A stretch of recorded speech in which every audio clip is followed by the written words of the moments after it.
观众朋友好，这里是大师局，我是唐玉。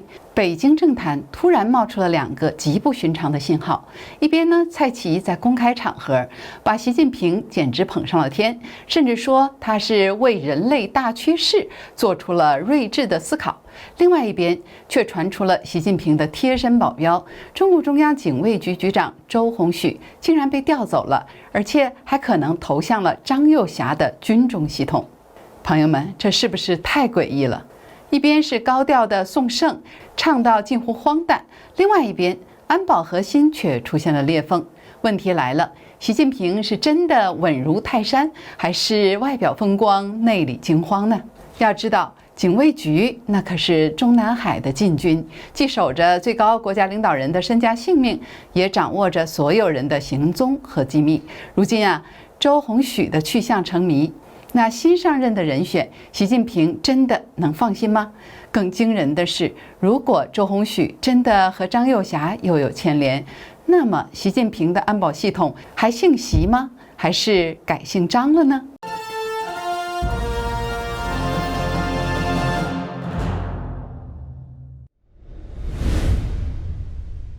就在9月17号，北京开了一个习近平谈治国理政第5卷的出版座谈会。这种会啊，说白了，它就是一场政治表忠大会。果然，习近平现在最倚重的大总管中共常委蔡奇在会上发表了那是一番让人瞠目结舌的讲话。他要求大家要深刻领悟2个确立的决定性意义，要做到2个维护等等。更夸张的是，他盛赞习近平为人类社会发展大逻辑、大趋势做出了睿智思考。朋友们，这话听着是不是有点耳熟？这简直就是要把习近平捧成世界导师、宇宙领袖的节奏啊！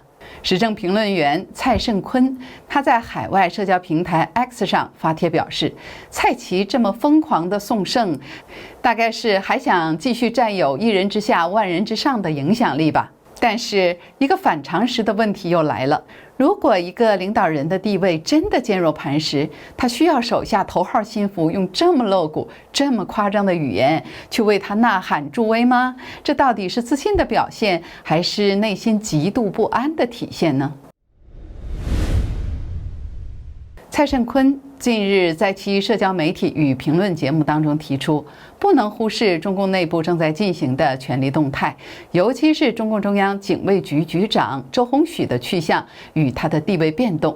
他指出周鸿许可能已经获得或被传将获得更高职务的传，反映出中南海权斗的激烈与隐秘。俗话说，权力那是来自枪杆子，但是在中南海最关键的枪杆子正是中央警卫局。这个部门是最高领导人的贴身保镖，但同时呢，也掌握着所有高层人的行踪、秘密，甚至是生命。谁控制了他，谁就控制了权力的心脏。因此，警卫局局长这个位子历来是生死斗争的焦点。习近平对此当然是心知肚明了，所以他上台后对中央警卫局进行了多轮令人不寒而栗的大清洗。我们就带大家一起来回顾一下这段惊心动魄的历史。我们大师局频道会追踪各种重大新闻。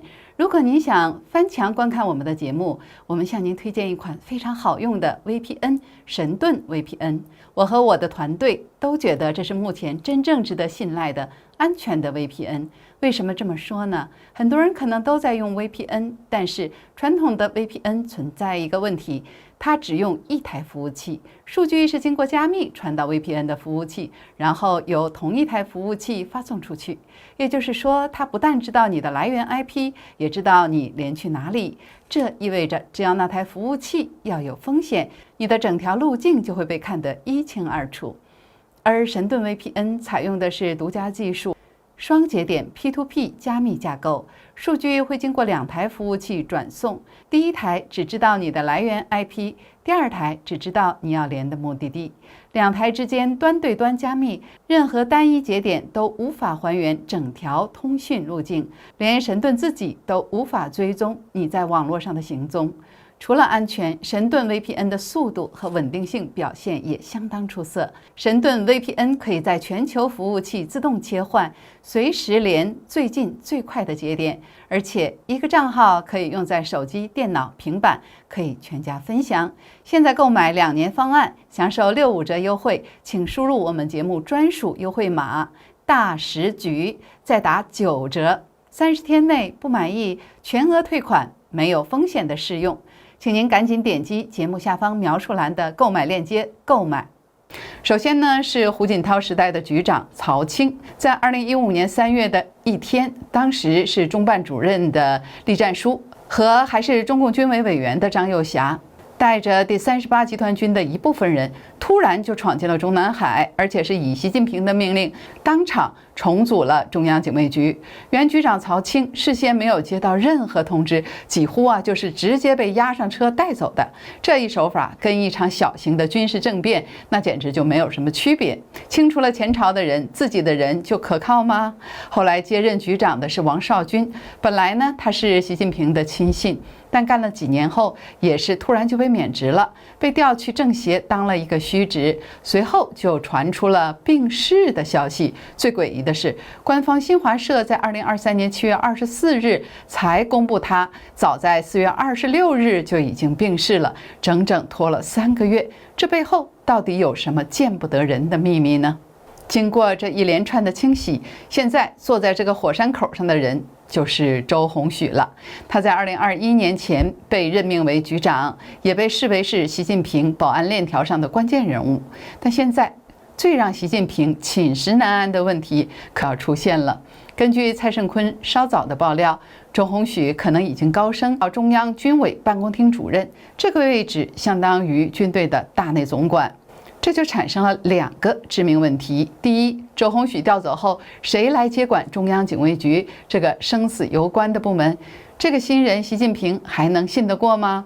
第二，也是更关键的，周鸿许本人的背景并不单纯。虽然他被视为是习近平的人，但有多方分析认为他的军旅生涯与第14集团军有关，而他的晋升可能与军中大佬张又侠所属的军中网络存在着关联。朋友们，这才是最可怕的地方。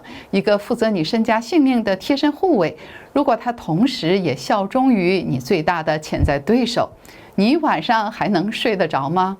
周鸿许到底是姓习还是姓张？这个问题的答案直接关系到中南海的权力天平。建议大家可以在我们评论区留言聊一聊，您觉得在这种高压环境下，忠诚还可靠吗？对警卫局控制权的焦虑，只是习近平目前困境的一个缩影。事实上无论是政坛还是军队，裂痕都在不断扩大。我们在之前的节目里也详细的聊过香山论坛的诡异之处，比如最高统帅的贺信消失了，以及军委副主席张又侠一人独大、气场全开的场面，这一切都释放出军中内部暗流汹涌的信号。除了军队，习近平最核心的政治团队习家军似乎也并非铁板一块。8月19号，曾经多次准确爆料中共高层人事动态的前中国银行高管尹科爆料，内蒙古政协主席张延坤正在被调查。那这个张延坤是谁呢？他长期在北京任职，一路做到了北京市委副书记，而他主政北京政法系统，升任市委副书记的关键时期，他的顶头上司正是时任北京市长、市委书记的蔡奇。现在蔡奇作为习近平最信任的亲信，看起来那是权倾朝野，但是他过去的旧部却被调查了，这背后的水可就深了。这说明反腐的刀再次砍向了习家军的内部。这到底是习近平自己在清理门户，还是对立派系在精准打击蔡奇的羽翼，以此来削弱习的核心圈子？无论哪种可能，这都说明权斗已经进入了刺刀见红的阶段。此外呢，军中高层的震荡也是触目惊心。中共军委副主席何卫东已经消失半年多了，杳无音信。而近日更是将武警部队司令员王春宁、火箭军纪委书记汪志斌等多名高级将领一次性罢免。这种大规模的清洗，恰恰说明军队的忠诚度那是出了大问题。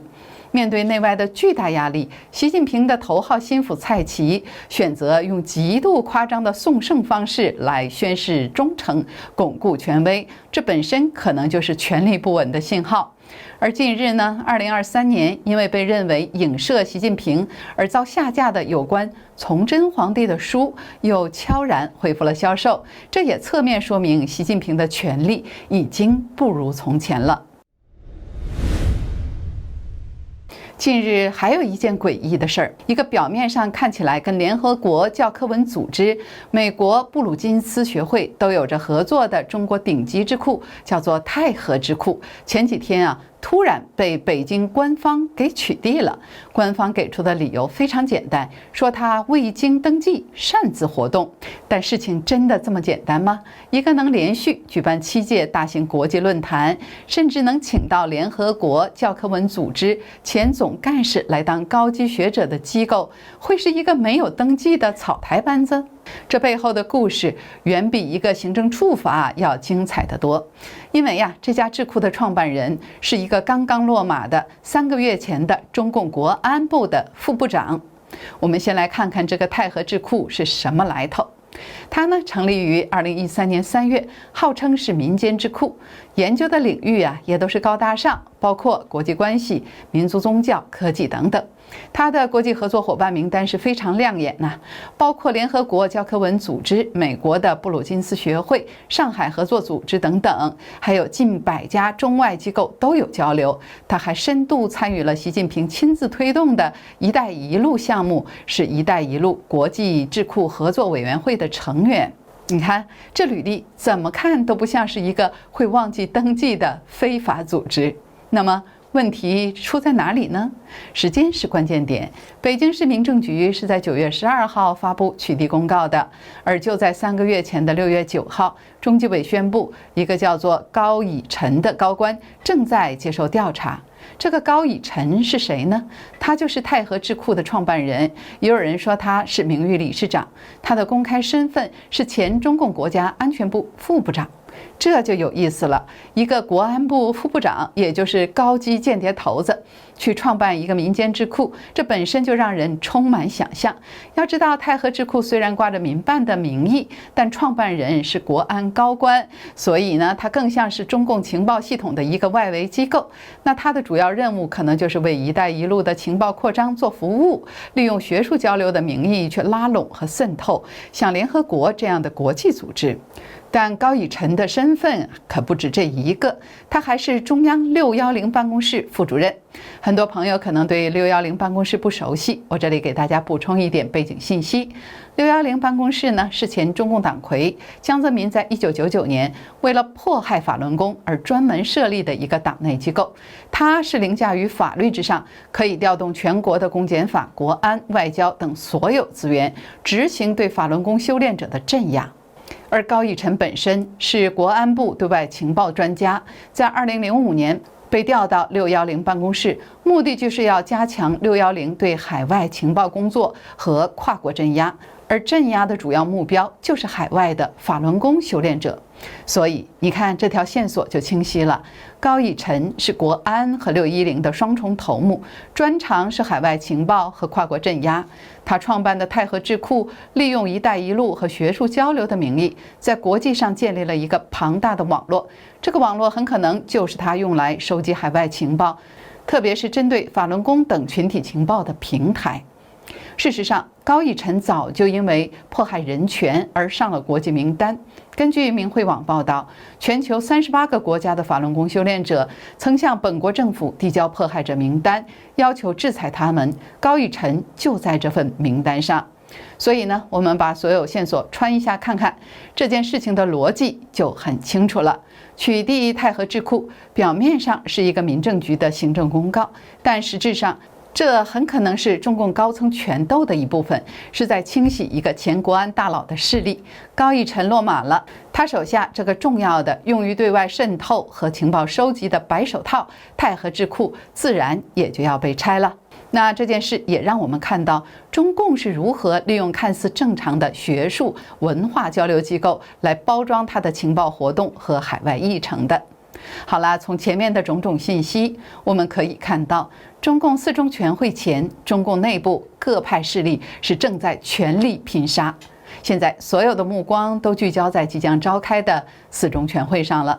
这场会议会是习近平重振权威、展开新一轮大清洗的战场，还是会成为各派系逼宫、迫使他让步的摊牌时刻？